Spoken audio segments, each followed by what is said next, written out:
Hi mga ka-toxic, welcome to my video. At dito gagawa na naman ako ng ka-toxic-en.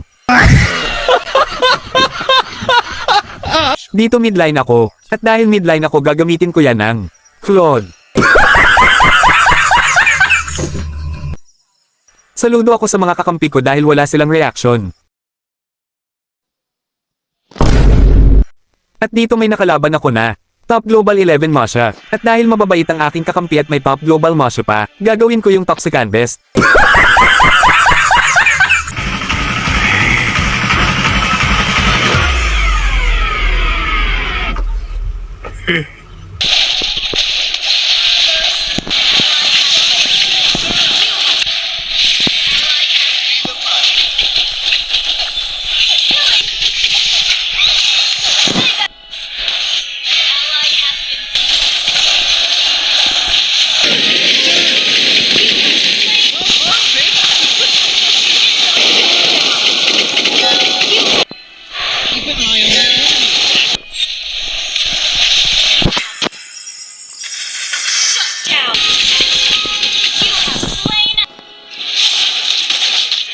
At dito susubukan ko, kung kakayanin ko ba si Masha.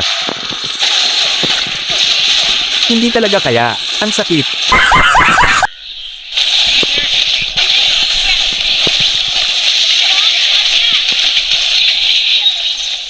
Dito mga ka-toxic, last fight nato namin ng Top Global Masha.